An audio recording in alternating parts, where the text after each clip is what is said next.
नमस्कार मंडळी, कसे आहात? आणि आज आपण बनवणार आहोत भरली वांगी.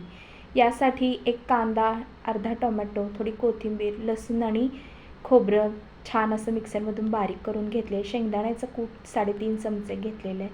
त्याच्यामध्ये आपण 1.5 चमचा मीठ घालणार आहोत. मीठ हे तुमच्या चवीनुसार तुम्ही कसंही वापरू शकता. त्याचबरोबर इथे मी 1 चमचाभर गोडा मसाला घातलेला आहे. गोडा मसाला घातल्यानंतर यामध्ये घरगुती कांदा लसूण मसाल्याची लाल मिरचीची जी पावडर असते ती इथे मी वापरलेली आहे. थोडंसं मला तिखट पाहिजे याच्यासाठी मी थोडंसं तिखटाचं प्रमाण जास्त ठेवलेलं आहे. चवीनुसार थोडीशी कोथिंबीर इथे वापरलेली आहे. 1 चमचाभर तेल घातलेलं आहे बाइंडिंग येण्यासाठी म्हणून. त्या मिश्रणाला बाइंडिंग हवं, नाहीतर मग वांग्यामध्ये हा मसाला भरल्यानंतर बाहेर येऊ शकतो. थोडंसं पाणी घातलेलं आहे म्हणजे आणखीन छान बाइंडिंग ह्याच्यामध्ये येऊ शकतं. 9 वांगी घेतलेली आहेत, छान धुवून घेतलेली आहेत. धुवून कोरडी करणार आहे मी. आणि आता पाणी ते ओतून दुसरं पाणी त्या बाउलमध्ये घेते. छान असं घेतल्यानंतर ह्याच्या साईडचे जे वांग्याचे देठ असतात ते मी कापून घेतलेले आहेत. पूर्ण देठ नाही आहेत, मी काढणार आहे. आणि हे असं एकदा उभं आणि एकदा आडवं चिरून जर आतमध्ये चेक करून बघायचं वांगी चांगली आहेत, खराब आहेत, कसं आहे ते. आणि परत पाण्यात घालून ठेवायचं. पाण्यात घालून ठेवल्यामुळे ही वांगी काळी पडणार नाहीत. आपल्या चॅनेलवर आपण नेहमीच नवशिक्यांसाठी किंवा ज्यांना स्वयंपाकासाठी नवीन नवीन ट्रिक्स अँड टिप्स पाहिजे असतात असं आपण त्यांना सांगत असतो. आता कापून घेतलेल्या वांग्यांमध्ये हा सर्व मसाला घट्टसर असा बसवून घ्यायचा आहे. यामध्ये मी घालते आहे. घातल्यानंतर छान हाताने तो दाबून प्रेस करून घ्यायचा, म्हणजे जेणेकरून जे स्टफिंग आहे ते व्यवस्थित मसाल्याचं स्टफिंग या वांग्यांमध्ये भरलं गेलं पाहिजे. या पद्धतीने मी 9च्या 9 वांगी ही सर्व या पद्धतीने मसाला भरून घेते आहे. लक्षात ठेवा, प्रत्येक वांग्यामध्ये मसाला भरल्यानंतर तो असा प्रेस करून घ्यायचा, जेणेकरून त्याच्यामधला मसाला निघून जाणार नाही. आणि आता आपण तेलामध्ये वांगी घातल्यानंतर ती कधी कधी असे डाग पडल्यासारखी होतात किंवा शिजत नाहीत व्यवस्थित. त्याच्यासाठी मी इथं एक छान अशी ट्रिक सांगितलेली आहे, म्हणजेच टिप आहे ती तुम्हा सर्वांसाठी. तर तुम्ही पुढं ती बघण्यासाठी हा संपूर्ण व्हिडिओ तुम्ही बघा. तर ती ट्रिक ही आहे, एका पातेल्यामध्ये पाणी गरम करायचं, वरती ही मोदक पात्र आपण ठेवायचं आणि त्याच्यावरती हे झाकण असं छान झाकून ठेवायचं. त्याच्यावरती दाब बसला पाहिजे. असं एक 10 मिनटासाठी मध्यम ते मीडियम, लो टू मीडियम गॅसवरती 10 मिनटं वाफ देऊन घ्या. तुम्ही पाहू शकता छान वांगी आपली या ठिकाणी शिजलेली आहेत.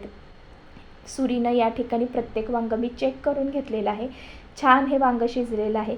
आता एका कढईमध्ये 2 चमचे तेल गरम केलेलं आहे. यामध्ये मोहरी, त्याच्यानंतर थोडेसे जिरे घालते आहे. आणि मी जे खोबरं आणि लसणाचं जे मिश्रण करून घेतलेलं ते घालते. कढीपत्ता आणि थोडीशी हळद घालते आहे रंग येण्यासाठी म्हणून. घातल्यानंतर यामध्ये मी कांदा आणि टोमॅटो घालून मिश्रण हे छान भाजून घेणार आहे. भाजल्यामुळे ह्या मिश्रणाला चव ही चांगली येते, भाजीला चव चांगली उतरते. करून बघा मंडळी. आणि तुम्हाला जर ही माझी रेसिपी आवडली असेल तर माझं चॅनल सबस्क्राईब करा. छान असं भाजून घ्यायचं आहे, अगदी खरपूस. कांदा हा गुलाबी होईपर्यंत असा आपण भाजून घेणार आहोत. भाजून घेतल्यानंतर आता यामध्ये जे उरलेलं जे मसाला होता, म्हणजे जे स्टफिंग होतं ते यामध्ये घालून घेते आणि परत एकदा हे छान भाजून घेणार आहे. भाजून घेतल्यानंतर थोडीशी कोथिंबीर घालते, म्हणजे चव ही छान उतरते. कोथिंबीरीची चव फोडणीमध्ये उतरते आणि अतिशय सुंदर अशी चव येते भाजीला. घातल्यानंतर परत एकदा हे सर्व मिसळून घेते. मिसळून घेतल्यानंतर याच्यामध्ये आता मी थोडंसं पाणी घालते. पाणी घालून पहिल्यांदा हा सर्व मसाला परत एकदा मिक्स करून घेते. मिक्स करून घेतल्यानंतर याच्यामध्ये तुम्हाला जेवढा हवा असेल ग्रेव्ही त्या प्रमाणामध्ये तुम्ही इथे याच्यामध्ये पाणी घालून घ्या. मला जेवढं पाहिजे तेवढी मी इथं पाणी घालून छान ह्याची ग्रेव्ही तयार करून घेतलेली आहे.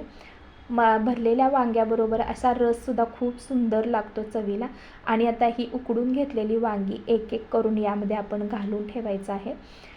घालायचं आणि त्याच्यानंतर ह्याच्यावरती एक झाकण ठेवायचं आणि ते झाकण ठेवून असं छान दणकून आणखीन एक 5 मिनटं त्याला वाफ काढायची. आणि मी तुम्हाला या ठिकाणी एक आवाहन करते की प्लीज तुम्हाला जर माझी ही रेसिपी आवडली असेल तर मला एक लाईक नक्की करा. तुमच्या लाईकमुळं मला मोटिवेशन मिळतं. आणि पाहू शकता छान असं आपलं भरलं वांगं तयार झालेलं आहे. एका प्लेटमध्ये मी हे सर्व करते. भाकरीबरोबर, चपातीबरोबर अतिशय चवीला छान लागते. आणि तुम्ही हे केल्यानंतर मला कमेंट करून सांगा की तुम्हाला हे कसं वाटलं ते. नवशिक्यांसाठी अतिशय छान आणि चविष्ट, रुचकर अशी एक झणझणीत अशी रेसिपी आहे. कोथिंबीर घालून ही भाजी छान सर्व करते. थँक्यू.